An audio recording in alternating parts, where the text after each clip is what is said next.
ایک صحابی اپنا واقعہ بیان کرتے ہیں۔ میں ہر میں مدنی میں بیٹھا تھا کہ ایک شخص آیا اور کہنے لگا، ابو قدامہ، تم نے اللہ کی راہ میں ایک عمر گزاری ہے، جہاد و قتال کے اس سفر کا سب سے حیرت انگیز واقعہ سناؤ۔ ابو قدامہ فرماتے ہیں، میں نے سنانا شروع کیا۔ میں اپنے چند ساتھیوں کے ساتھ صلیبیوں سے لڑنے کے لیے محاذ کی طرف روانہ ہوا۔ راستے میں رقا شہر سے گزرے تو وہاں کی مساجد میں واضح و نصیحت کی اور لوگوں کو اللہ کی راہ میں جہاد اور انفاق پر ابھارا۔ جب رات نے ڈیرے ڈال دیے تو میں نے رات گزارنے کے لیے کرائے پر ایک جگہ لی۔ رات کا کچھ ہی حصہ گزرا ہوگا، ایک دروازہ کھٹکھٹایا گیا۔ میں نے دروازہ کھولا تو ایک خاتون کو چادر میں لپٹا ہوا پایا۔ پوچھا، کیا چاہتی ہو؟ کیا تم ابو قدامہ ہو؟ میں نے کہا، ہاں۔ تم نے محاذ کے لیے مال جمع کیا ہے؟ ہاں۔ اس نے ایک رقع اور بالوں سے بنی مضبوط رسی دی اور روتی ہوئی لوٹ گئی۔ میں نے رقعے کو پڑھا تو لکھا ہوا تھا، تم نے ہمیں جہاد کی طرف بلایا، مگر میں عورت ہوں، جہاد کی قدرت نہیں رکھتی۔ ہاں، مگر اپنی بہترین شے تمہارے سپرد کرتی ہوں۔ یہ میرے بالوں سے بنی رسی ہے، اسے گھوڑے کی زمام بنا لو۔ یا خبر اللہ میرے بالوں کو اپنی راہ میں تیرے گھوڑے کی رسی بنے دیکھے تو مجھے بخش دے۔ میں اس خاتون کی مغفرت اور جنت کے شوق پر حیران رہ گیا۔ جب صبح ہوئی تو میں اور میرے ساتھی رقا سے نکلے۔ کچھ ہی آگے گئے ہوں گے کہ پیچھے سے ایک گھڑ سوار نے آواز لگائی، اے ابو قدامہ، رک جائیے، اللہ آپ پر رحم کرے۔ میں نے ساتھیوں سے کہا، تم چلو، میں ذرا اس کا پتہ لگا کر آتا ہوں۔ میں اس گھڑ سوار کے پاس آیا تو وہ گویا ہوا۔ اللہ کا شکر ہے کہ آپ مجھے مل گئے اور میں نامراد نہیں لوٹا۔ میں نے حیرت سے پوچھا، کہنے لگا، میں آپ کے ساتھ لڑائی کے لیے نکلنا چاہتا ہوں۔ اچھا، مگر اپنا نقاب تو ہٹاؤ تاکہ میں تجھے دیکھ سکوں۔ اگر لڑنے کے قابل ہوئے تو چلے جانا، اور چھوٹے ہوئے تو تمہیں واپس بھیجنا پڑے گا۔ اس نے نقاب ہٹایا تو گویا چہرہ نہیں چاند تھا، صدرہ کے لگ بھگ معلوم ہوتا تھا۔ بیٹا، تمہارا باپ کدھر ہے؟ صلیبیوں کے ہاتھوں شہید ہو چکا ہے، میں اس کا بدلہ لوں گا۔ اور ماں زندہ ہے؟ ہاں۔ تو بیٹا اس کے پاس جاؤ اور اس سے اچھا معاملہ کرو، کیونکہ جنت اس کے قدموں کے نیچے ہے۔ کہنے لگا، کیا آپ میری ماں سے واقف نہیں ہیں؟ نہیں تو؟ جس نے آپ کو امانت سپرد کی۔ کیسی امانت؟ ارے وہی رسی والی۔ کون سی؟ بڑی جلدی بھول گئے ہو چچا۔ کیا آپ کے پاس کوئی عورت رکا اور رسی لے کر نہیں آئی تھی کل؟ ہاں ہاں، وہ میری ماں ہے۔ اسی نے حکم دیا ہے کہ جہاد پر نکلوں اور قسم دی ہے کہ واپس مت آنا۔ اور اس نے مجھے کہا، اے بیٹے، جب کفار سے ملو تو پیٹھ مت پھیرنا، اپنی جان اللہ کے سپرد کر دو اور اسے رفیق اعلیٰ کی ہمسائیگی طلب کرو۔ جاؤ، اپنے باپ اور ماموں کے ساتھ جنت میں رہو۔ بیٹا، اللہ نے تجھے شہادت دی تو میری شفاعت بھی کرنا۔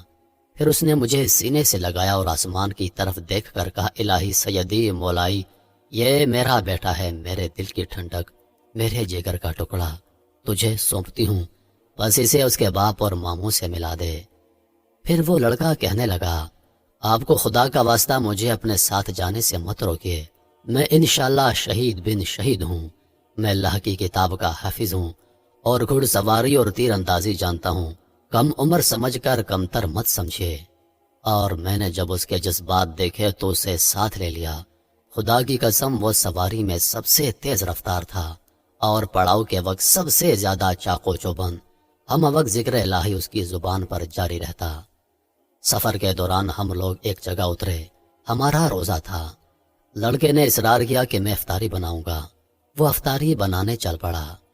کافی دیر ہو گئی مگر آیا نہیں۔ میرے ساتھی نے کہا، ابو قدامہ، ذرا جا کر دیکھو تو صحیح، تمہارے دوست کا کیا معاملہ ہے؟ میں گیا تو دیکھا لڑکے نے لکڑیاں جلا کر دیگچا چڑھا رکھا ہے، مگر تھکاوٹ اور نیند کے ہمارے پتھر پر سر رکھ کے سو چکا ہے۔ میں نے اسے اٹھانا مناسب نہیں سمجھا، مگر خالی ہاتھ لوٹنا بھی درست نہیں تھا، سو میں کھانا تیار کرنے لگا اور لڑکے کو دیکھتا رہا۔ کیا دیکھتا ہوں کہ وہ لڑکا مسکرا رہا ہے، پھر اس کی مسکراہٹ شدید تر ہو گئی، حتیٰ کہ کھل کر ہنسنے لگا۔ پھر یکدم اٹھ بیٹھا۔ جب مجھے دیکھا تو گھبرا گیا اور کہنے لگا، اوہو، آپ کو لیٹ کر دیا، مجھے کھانا بنانے دیجیے، میں جہادی سفر میں آپ کا خادم ہوں۔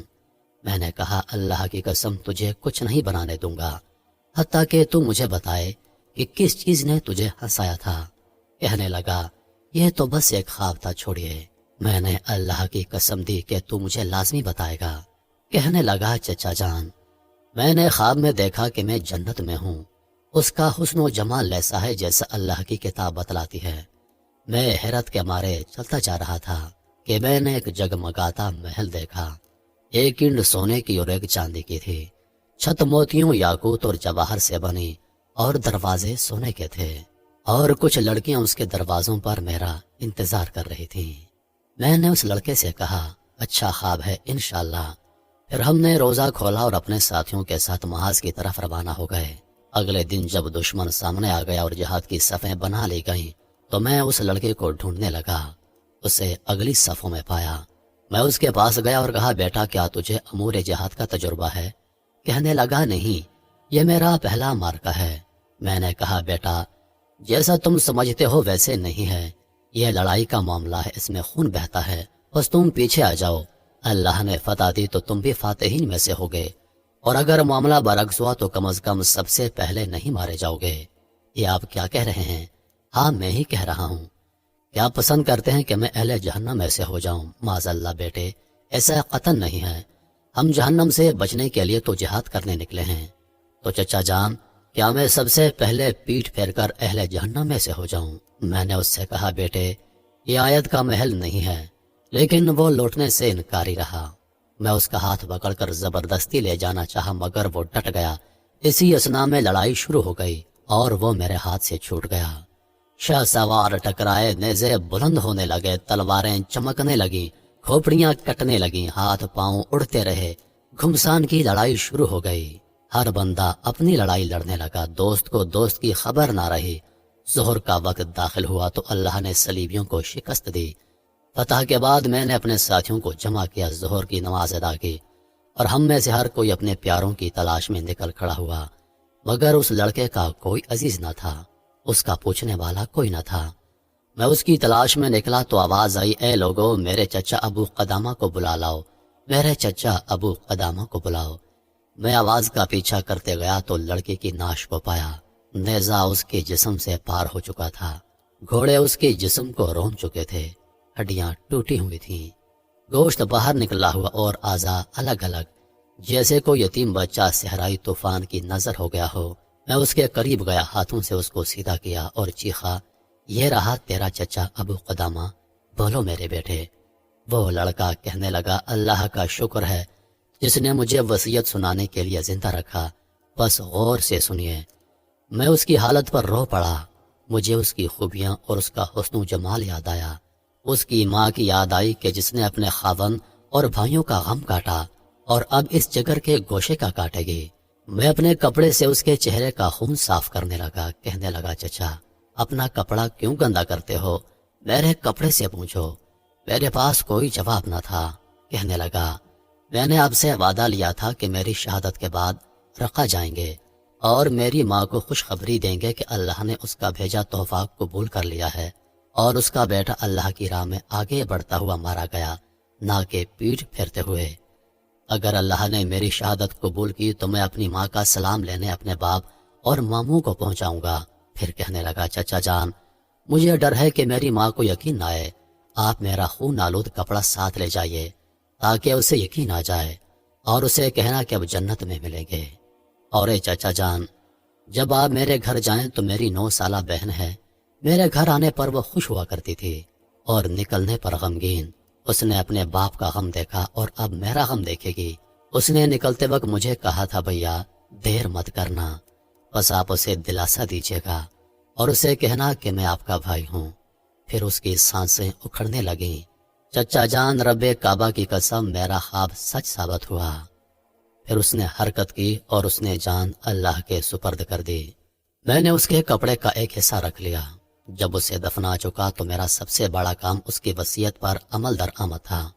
میں رکا لوٹ گیا۔ مجھے اس کی ماں کا نام اور مکان کا کچھ اتا پتہ نہ تھا۔ گھومتے پھرتے میں گھر کے سامنے پہنچا جس کے دروازے پر ایک بچی کھڑی تھی جو ہر گزرنے والے سے پوچھتی چچا جان کہاں سے آ رہے ہیں؟ اگر وہ کہتا جہاد سے تو اپنے بھائی کا پوچھتی، مگر کسی کو اس کا معلوم نہ تھا، حتیٰ کہ وہ رو پڑی، کہنے لگی کیا ہو گیا ہے کہ سارے لوگ آ رہے ہیں مگر میرا بھائی نہیں آ رہا؟ میں نے اس کا حال دیکھا تو اس کے پاس گیا، مجھ سے بھی اس نے وہی پوچھا۔ میں نے کہا بیٹی آپ کی والدہ کہاں ہیں؟ وہ اندر سے والدہ کو بلا لائیں۔ اس کی والدہ آئی تو مجھے پہچان گئی۔ ابو قدامہ تعزیت کرنے آئے ہو یا خوشخبری دینے؟ کیا مطلب؟ اگر تو مجھے بتاؤ گے کہ میرا بیٹا آگے بڑھتے ہوئے مارا گیا تو خوشخبری ہے، اللہ نے تحفہ قبول کیا جسے میں نے 17 سال سے تیار کر رکھا تھا، اور اگر بتاؤ گے کہ وہ صحیح سالم غنیمتیں لوٹ کر آیا ہے تو تعزیت ہے کہ میرا تحفہ اللہ نے قبول نہیں کیا۔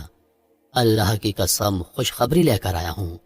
میرے سامان کی طرف دیکھتے ہوئے کہنے لگی، میرا نہیں خیال کہ سچ کہتے ہو، مگر سامان کھولا تو پکار اٹھی، یہ وہی کپڑا ہے جو میں نے خود اپنے لختی جگر کو پہنایا تھا۔ وہ اللہ اکبر پکار اٹھی، اس کی خوشی دیدنی تھی، مگر بچی رو پڑی اور نڈھال ہو کر گر پڑی۔ اس کی ماں اسے اٹھا کر لے گئی اور پانی کے چھینٹے مارنے لگی۔ میں اس کے سرہانے بیٹھ کر قرآن پڑھنے لگا، مگر وہ اپنے بابا اور بھیا کا نام لے لے کر روتی رہی، حتیٰ کہ وہ بھی مر گئی۔ اس کی ماں نے اسے اٹھایا اور دروازہ بند کر لیا۔ میں نے کان لگایا تو وہ کہہ رہی تھی، مولا اپنا خاوند قربان کیا، اپنے بھائیوں کو قربان کیا، اب لختے جگر بھی وار دیا، بس یہ سوال ہے کہ مجھ سے راضی ہو جا اور جنت میں ان کے ساتھ جمع کر دے۔ میں دروازہ کھٹکھٹاتا رہا مگر وہ نہ کھولے۔ میں چاہتا تھا کہ میں اسے کچھ مال دوں، نہ تو اس نے دروازہ کھولا اور نہ ہی کسی بات کا جواب دیا۔ میں لوٹ آیا، اس بہن بھائی کے غم میں اور اس عظیم ماں کے صبر پر حیران کرتے ہوئے۔ یہی میرے جہادی سفر کا سب سے حیرت انگیز واقعہ ہے۔